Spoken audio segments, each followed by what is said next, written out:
Bonjour à toutes et à toutes les amis. Aujourd'hui on se retrouve pour la critique spoil de Star Wars 8. Donc j'insiste bien sur le côté spoil. Si vous n'avez pas vu le film, ne venez pas voir cette critique. À part si vous voulez être spoilé. Après c'est votre décision. Donc je vais revenir sur quelques points du film que j'ai notés pendant la séance, qui m'ont paru bizarres ou qui m'ont paru bien, et je vais vous dire si c'était bien fait et tout et tout. Voilà, donc on commence. J'ai trouvé déjà que la fin, voilà, on va commencer par la fin. La fin, elle est pour moi c'était incompris, mais c'est peut-être pour introduire un personnage de la prochaine trilogie, parce que voilà, la fin, on est dans la critique spoil, hein, je peux vous le dire. Et c'est un petit qui sort de sa maison sur Canto Bight, ouais c'est ça. Canto Bight. Et il sort de sa maison, il attrape un balai avec la force, il a une bague de la résistance et il regarde dans le ciel les vaisseaux de la résistance. Je pense que c'est un gars qui a la force et qui va devenir un prochain Jedi dans la prochaine trilogie. Mais voilà, c'est la première fois, pour moi c'est la première fois dans 8 films qu'on termine pas avec des personnages principaux. Donc pour moi c'était bizarre. Voilà. Aussi je trouvais aussi bizarre le fait que Leila utilise la force. C'est bizarre. Je trouve ça bizarre. Je pense que c'est sous prétexte c'est une Skywalker, donc ça passe. Non parce que quand même, enfin si ça nous montre quelque chose, ça nous montre quand même que Kylo Ren n'a pas envie de tuer sa mère. Mais c'est de toute façon, voilà, il tire sur le vaisseau explose, hein, tout le monde meurt d'ailleurs. Il y a l'amiral Akbar qui meurt, ça c'est, j'étais un petit peu deck quand même. Elle se retrouve dans l'espace et là elle agite sa main, elle retourne dans le vaisseau, ni vu ni connu. C'est vraiment l'histoire de... On va pas faire mourir Layla, mais de toute façon, je vais vous le dire, l'actrice est morte, donc il va falloir qu'ils fassent quelque chose. Hein. Ils pourront pas la laisser vivante dans l'autre film, à moins qu'ils fassent des trucs 3D, mais normalement Disney a dit qu'il y aurait pas de trucs 3D, donc... Voilà. Un autre truc que j'ai noté, c'est Snoke. Snoke qui meurt. C'est bien, mais en même temps, je trouve que c'est un peu tôt. Parce que quand même, dans le film, on le voit en train d'utiliser la force par un hologramme. C'est jamais arrivé ça dans la trilogie, dans la saga. C'est quand même quelque chose d'incroyable. C'est-à-dire qu'on parle d'un personnage qui utilise la force comme un malade. Il a l'air hyper charismatique. Ça aurait été le méchant principal de Star Wars 9, hein, de la trilogie. Et il le tue comme ça. Mais c'est bien, ça veut dire Kylo Ren, il fait croire quand même à son maître qui veut tuer Rey. Donc son maître dit ouais, personne peut me trahir, on peut pas me trahir, je contrôle Kylo Ren, je contrôle mon neveu, et voilà, mon neveu, mon apprenti, et il retourne le sabre et il le tue. Je trouve que c'est un petit peu précipité quand même. En plus ça ressemble au 6 quand même, quand il tue Palpatine pour protéger Luke, voilà. On va fermer les yeux sur le plagiat, mais bon, voilà, c'est pas grave. Et voilà, bon, moi je trouve que c'était un petit peu tôt, mais en même temps, ça permet comme ça Kylo Ren il pourra plus évoluer, parce que je trouve qu'il pouvait pas évoluer quand même quand il y avait Snoke. Voilà. Ensuite, Luke qui meurt. Oui, parce qu'après nous avoir buté Snoke, et il nous bute Luke. Voilà. Bon je vais vous dire, ouais, bon c'est comme ça. Hein. Moi j'avais là un peu l'alarme à l'œil quand même quand il est mort, mais bon.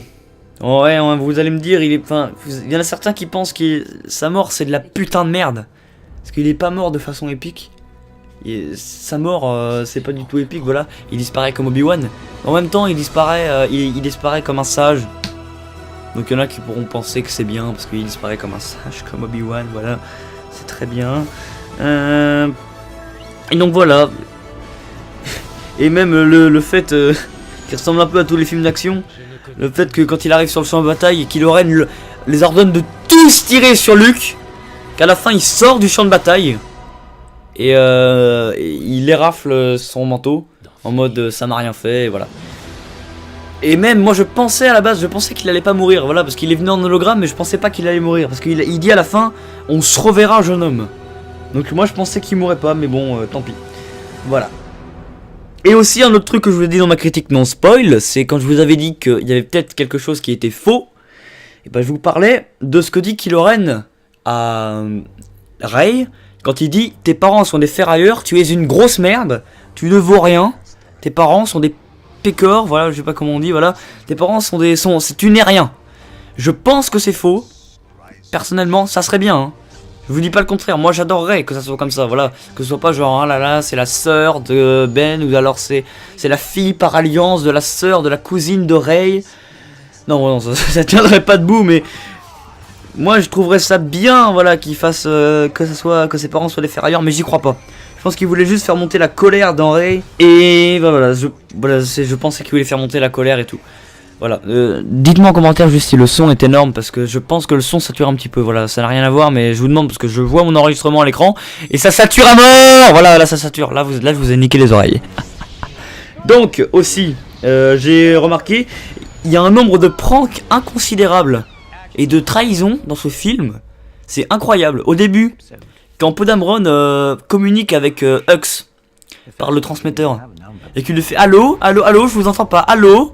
Quand il fait genre de pas l'entendre. Ça se voit quand même qu'il te fait perdre ton temps. Oui, et en parlant de Hux, voilà, très bonne transition. En parlant de Hux, je sais que le film se passe juste après le 7, mais on a quand même l'impression que Hux a pris un putain de coup de vieux. Ouais, j'ai l'impression que Hux, putain, il a pris un max coup de vieux. Et en parlant que c'est juste après, putain, je fais des transitions de malade. En parlant que c'est juste après. On retrouverait Luke au même endroit. C'est-à-dire que le 7 n'a servi à rien. On retrouverait Luke au même endroit. Et elle donne le sabre. Et là, pendant l'avant-première, il y a des gens qui ont été choqués dans la salle. C'est-à-dire que Luke, il jette le sabre par-dessus l'épaule, littéralement. Il jette par-dessus l'épaule. Et donc voilà, c'est un sacrilège pour moi. C'est un sacrilège. Et quand je vous ai dit qu'on avait une seule question dans le film, bah c'est vrai. Il a une question, c'est est-ce que Luke va former Rey? Est-ce que Luke va revenir dans la résistance? Et on a la réponse qu'à la fin. Et la réponse c'est ah bah non, il meurt. Donc du coup il va pas dans la résistance vu qu'il est mort. C'est ça la réponse totalement. C'est voilà. Aussi je voulais dire les loups qu'on voit dans la planète de Cell. Les loups bah ils servent à rien. On nous les a teasés pendant 6 mois, ils servent totalement à rien. Le méchant BB-8 qu'on voyait dans plein de teasers et tout, qui avait même un teaser pour lui, il apparaît que 1 minute. Et il sert à rien. On le voit, il court, il se fait niquer, et il est mort. On ne le verra pas plus.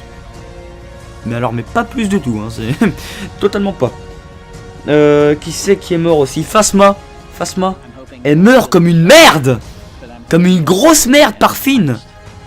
L'autre, le sol s'écroule et elle meurt quoi. Putain, personnage qui aurait pu être intéressant et tout, et non, il meurt. Bon bah, c'est pas grave. Hein. Tout le monde meurt, de toute façon, ils ont décidé de tous les niquer. Oui, Rose aussi. Rose, elle ne sert à rien. Parce que je vous ai dit, il y a une quête que des personnages secondaires doivent faire et que ça sert à rien, voilà.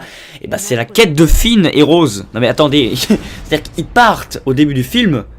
C'est Maz qui les envoie quelque part. D'ailleurs, Maz ne sert à rien, hein, elle apparaît que 2 secondes. Elle les envoie vers quelqu'un. Moi, ce quelqu'un, je pensais que ça allait être Lando. Hein. J'ai eu un petit moment de oh, on va voir Lando, mais pas du tout.